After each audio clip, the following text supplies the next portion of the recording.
बिस्मिल्लाहिर्रहमानिर्रहीम। अस्सलाम वालेकुम। आज हम 9th के मैथ की रिव्यू 16 यानी कि यूनिट नंबर 16 की रिव्यू पढ़ेंगे। यूनिट नंबर 16 में 3-4 डेफिनेशन हैं जो कि बुक सामने हो तो फिर जो है ना उसका सही पता चलता है पढ़ने का, या निशान वगैरह आदमी लगा लेता है। तो उसके रिव्यू के क्वेश्चन हैं कुछ सॉल्व करने वाले जो कि बड़े ही इम्पॉर्टेंट भी हैं और इजी भी हैं, तो हम उन पे चलते हैं। तो क्वेश्चन नंबर 2 से शुरू होता है। क्वेश्चन नंबर 1 में ट्रू फॉल्स टाइप है। Question number 2, find area of the following, कि जी फॉलोइंग दी गई जो फिगर्स हैं उनका एरिया फाइंड करना। तो अब इसमें सिर्फ फिगर दी गई होती है, उसकी पहचान खुद से करनी होती है कि ये रेक्टेंगल है, स्क्वायर है, पैरेललोग्राम है, क्या है।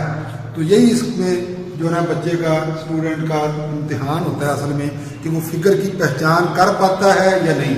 तो ये लिखी है, ये आप छोटी क्लासेस से पढ़ते आ रहे हैं। अगर मज़ीद इस पर थोड़ा सा तवज्जो रखेंगे तो ये आपको इनके नाम भी याद हो जाएंगे और साथ साथ इनके फार्मूलाज भी। तो ये पहली फिगर है रेक्टेंगल। तो रेक्टेंगल की पहचान ये होती है कि इसकी अपोजिट साइड जो होती हैं वो इक्वल होती हैं और इसका हर एंगल 90 डिग्री का होता है। तो एक तरफ को लंबाई ज़्यादा होती है, एक तरफ को कम होती है। जैसा कि आम तौर पर क्लासेस के अंदर जो वाइट बोर्ड लगे होते हैं वो रेक्टेंगल शेप के ही होते हैं। इसको याद करने के लिए बड़ी आसान बात है। बुक्स जो है ना हमारी वो भी आम तौर पर रेक्टेंगल शेप की होती हैं। रजिस्टर जो है वो रेक्टेंगल शेप के होते हैं। इस तरीके से किसी न किसी चीज़ का हवाला अगर जेहन में बिठा लिया जाए तो उसको याद रखना ईजी हो जाता है। तो अब इसका फार्मूला क्या है? Area of rectangle, length multiply width, length multiply width. तो लेंथ जो ज़्यादा मेजरमेंट होती है उसको आम तौर पर लेंथ भी कहा जाता है। और चाहे वो जैसे ये बोर्ड लगा हुआ है या ये विंडो का जो है, अगर आप शीशा देखें तो ये ऊपर टॉप की तरफ को नज़र आ रहा है। तो इसमें हम ये नहीं कहेंगे कि जी आप इसकी लेंथ जो है, लेंथ जिधर ज़्यादा लंबाई होगी, जिधर ज़्यादा मेजरमेंट होगी वो लेंथ काउंट होगी। तो ये लेंथ मल्टीप्लाई विड्थ, तो ये 6 मल्टीप्लाई 3, 6 मल्टीप्लाई 3 18 सेंटीमीटर स्क्वायर। यहाँ आंसर में एंड पे पहुंचकर इसका यूनिट भी लिखना लाजमी होता है और किसी भी फिगर का, किसी भी शेप का एरिया फाइंड किया जाए तो उसके ऊपर स्क्वायर डालना जरूरी होता है। अदरवाइज ये सवाल गलत या आंसर गलत सवर किया जाता है। इसलिए सेंटीमीटर स्क्वायर। नंबर 2 जी, ये शेप देखें, इसकी चारों साइड अप्रॉक्सीमेटली इक्वल नजर आ रही है क्योंकि हाथ से बनाई है। अगर पैमाना वगैरह इस्तेमाल करते हुए बनाई जाए तो एग्जैक्ट बराबर होती हैं। तो ये जिसकी चारों साइडें figure found by 4 non-linear points in which all of the 4 sides equal in measurement and every angle equal to 90 degree is called square। तो ये स्क्वायर शेप है, इसकी चारों साइड इक्वल है। तो जब एक की मेजरमेंट दी है तो इसका मतलब कि बाकी भी सारी 4 की हैं। तो इसका फार्मूले पे चलते हैं। Area of square is equal to side square. कई इसको साइड मल्टीप्लाई साइड भी रह लेते हैं, वो भी ठीक है क्योंकि साइड मल्टीप्लाई साइड को हम x मल्टीप्लाई x के तहत देखें तो वो x स्क्वायर बनता है। इसी तरीके से साइड मल्टीप्लाई साइड को साइड स्क्वायर, तो ये डायरेक्ट ले लें साइड स्क्वायर, ये भी ठीक है। इज इक्वल टू, अब चूंकि साइड एक ही दी हुई है तो उसकी मेजरमेंट लिखेंगे 4, तो 4 का स्क्वायर लेंगे। 4 4 are 16 square centimetre. Part number 3, ये शेप है, इसको देखें। इसमें कोई एंगल जो है वो 90 डिग्री का नहीं है। इसमें अपोजिट साइड इक्वल है और पैरेलल है। Opposite sides equal and parallel, but none of the angle equal to 90 degree. ये जो मार्क लगा हुआ है इसको 90 डिग्री का एंगल उस तरीके से शेप का एंगल नहीं है। ये शेप के ये 4 कोने हैं, यहाँ एंगल है तो वो 90 डिग्री का कोई भी नहीं। ये हाइट शो की गई है, तो हाइट क्योंकि एग्जैक्ट 90 डिग्री पे होती है इसलिए ये हाइट से रिलेटेड एंगल जो है ना शो किया गया है। ये इस फिगर का एंगल नहीं है। फिगर के एंगल ये कोनों पे होते हैं जो कि उनमें से कोई भी 90 डिग्री का नहीं है। तो ये पैरेललोग्राम होती है कि जिसकी अपोजिट साइड इक्वल हो और पैरेलल हो, लेकिन कोई भी एंगल 90 डिग्री का ना हो। अब देखें रेक्टेंगल में और पैरेललोग्राम में यही डिफरेंस है, और ये अक्सर बोर्ड के पेपर में सवाल भी आया हुआ है, ठीक ना, कि differentiate between parallelogram and rectangle. तो इनमें दोनों में फर्क यही है कि इसकी देखें पर अपोजिट साइड इक्वल और पैरेलल है, इसकी भी अपोजिट साइड इक्वल और पैरेलल है। तो डिफरेंस क्या है, इसका every angle equal to 90 degree, but in parallelogram none of the angle equal to 90 degree. Area of parallelogram base multiply height, base multiply height.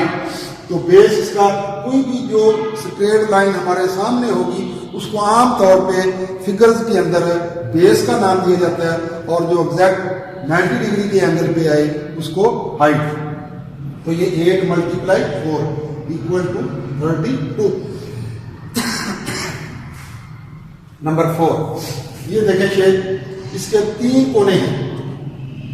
उसी तरीके से जैसे पैरेललोग्राम में मैंने आपको क्लियर किया कि यहाँ भी इस चीज को, ये जो 90 डिग्री का एंगल शो हो रहा है, इसको नहीं आपने, इसका ये हाइट शो की जाती है फिगर के अंदर 90 डिग्री का एंगल बनाकर। असल फिगर आपकी ये कोने हैं, यहाँ से ये ऐसे और ये 3 साइड वाली, ठीक है। A figure formed by 3 non collinear points is called triangle. तो area of triangle is equal to base multiply height divided by 2, क्योंकि ट्राइंगल जो होती है बेसिक क्वाड्रिलेटरल से हाफ होती है, इसलिए इसको डिवाइडेड बाय 2 किया जाता है। तो इसका बेस 16 और हाइट मल्टीप्लाई 10, तो 16 मल्टीप्लाई 10 डिवाइडेड बाय 2, तो 2 8 are 16, तो 8 10 are 80 सेंटीमीटर स्क्वायर, या इसको स्क्वायर सेंटीमीटर पे पढ़ा जाता है। तो ये रिव्यू 16 के टोटल 4 ही पार्ट्स हैं, और चारों के चारों बड़े इंपॉर्टेंट हैं और बड़े इजी हैं, आपके सामने ही। ये देख लें, इसमें सिर्फ एक ही पॉइंट है जो बार बार इसमें दोहराया जाता है या बच्चों को समझाई जाती है बात, कि आप इन फिगर्स की पहचान रखें कि जी ये फिगर है कौन सी।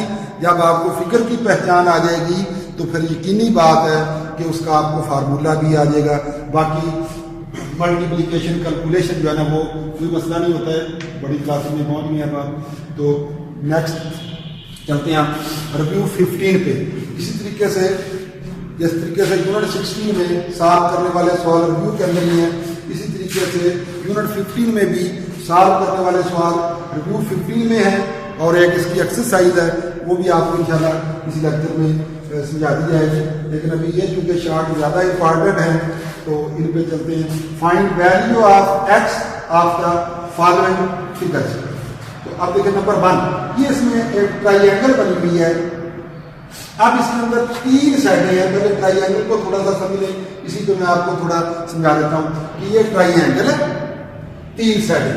अब इस ट्राइंगल में और इस ट्राइंगल में आपने थोड़ा सा अपने ज़हन में अभी फर्क समझने के लिए लाएं कि यहाँ इसकी 3 साइडें ये हैं।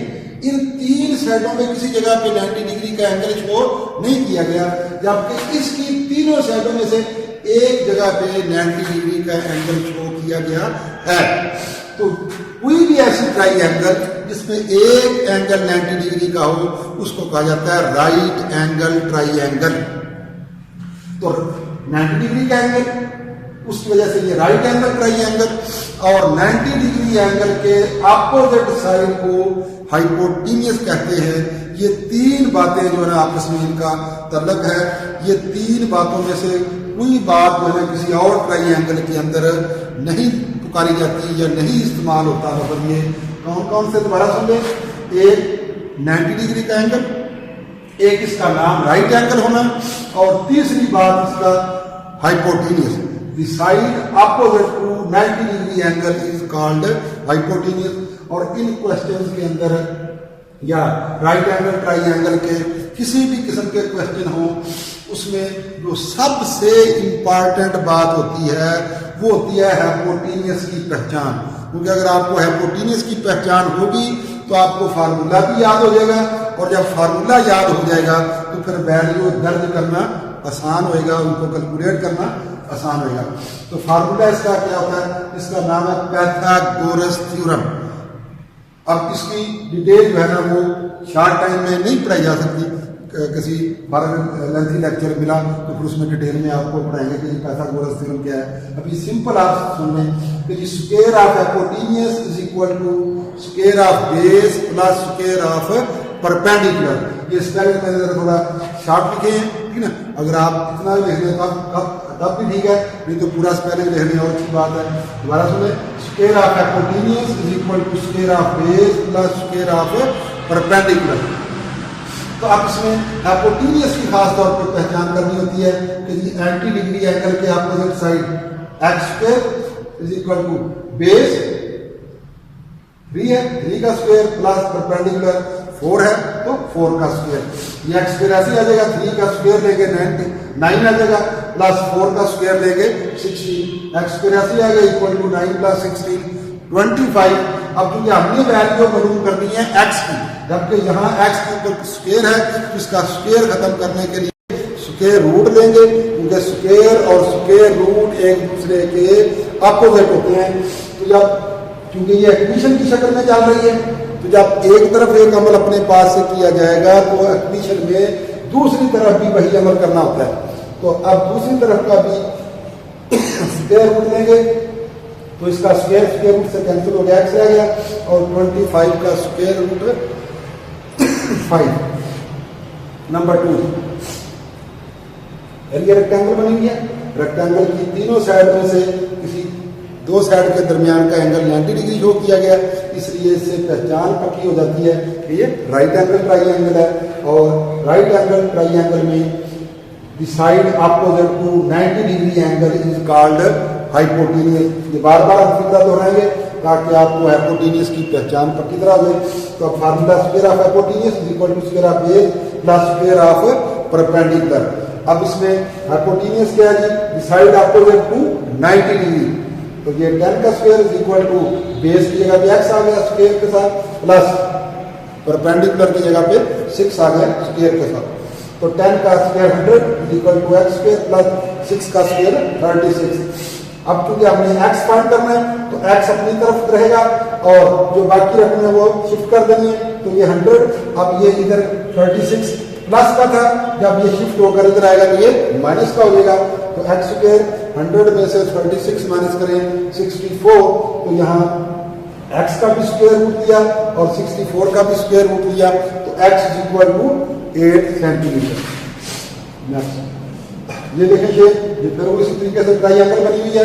ट्राइंगल में एक जगह पे 90 डिग्री का एंगल शो किया गया, इसका मतलब है कि ये राइट एंगल ट्राइंगल है, और राइट एंगल ट्राइंगल में the angle the side opposite to 90 degree angle is called hypotenuse. तो square of hypotenuse equal to square of base plus square of perpendicular. तो हाइपोटेन्यूस क्या है इसमें 13, क्योंकि ये 90 डिग्री एंगल के अपोजिट साइड है, तो 13 का स्क्वायर इक्वल टू बेस का स्क्वायर 5 आ गया और प्लस परपेंडिकुलर की जगह पे x आ गया। तो 13 का स्क्वायर 169, 5 का स्क्वायर 25 प्लस x स्क्वायर, तो 169। अब चूंकि x हमने फाइंड करना वो अपनी तरफ ले, तो उधर से बाकी रकमें शिफ्ट होंगी, तो ये 25 प्लस का इधर आकर माइनस का हो जाएगा। तो 169 minus 25 x square equal to 169 में से 25 माइनस करें तो 144। तो अब फिर वही x का स्क्वायर है, क्योंकि हमने उसकी सिर्फ x की वैल्यू करनी है फाइंड, इसलिए स्क्वायर रूट लेंगे। तो x का भी स्क्वायर रूट 144 का भी स्क्वायर रूट, तो x is equal to 12 centimetre. Next number 4, ये देखिए ये शेप, इसमें भी उसी तरीके से 90 डिग्री का एंगल शो किया गया। ये राइट एंगल ट्राइंगल है, इसकी आपको साइड को हाइपोटेन्यूस कहेंगे। तो square of hypotenuse equal to square of base plus square of perpendicular. तो अब इसमें हाइपोटेन्यूस है square root of 2 is equal to base की जगह पे 1 आ गया, 1 प्लस स्क्वायर, परपेंडिकुलर की जगह पे x आ गया, x का स्क्वायर। तो यहाँ ये सिंपल सी बात है कि जिस तरीके से यहाँ ऊपर वाले सवाल में आप देखें कि इसका x का स्क्वायर रूट के साथ कट गया, इसी तरीके से ये 2 के ऊपर जो स्क्वायर रूट की अलामत है वो 2 का जो हमने ये स्क्वायर दिया परपेंडिकुलर का, तो इसको भी सिंपल उसी तरीके से कहेंगे कि जी स्क्वायर रूट से कैंसिल हो गए। तो तो ये 2 रह गया, 1 का स्क्वायर 1 ही होता है, x का स्क्वायर आ गया x स्क्वायर, तो ये 1 इधर प्लस का था, इस तरफ आकर माइनस का हो गया, x square is equal to 1। अब यहाँ 1 तो आ गया, लेकिन ये हमने क्योंकि x का जो स्क्वायर है इसको खत्म करना है, तो उसके लिए स्क्वायर रूट देंगे, तो 1 का दूसरी तरफ का भी स्क्वायर रूट देना पड़ेगा। इसका स्क्वायर रूट से कैंसिल होकर x आ गया, और 1 का स्क्वायर रूट 1 ही होता है। तो ये थे रिव्यू 15 के 4 पार्ट्स। बाकी इसकी एक्सरसाइज के भी किसी दिन इसी तरीके से, अगर आपको उम्मीद है कि समझ आ गई होगी, अगर नहीं भी आई तो आप थोड़ा सा बुक पे या दोबारा से इसको ट्राई करेंगे तो आपको मज़ीद बेहतर समझ आ जाएगी। Thank you.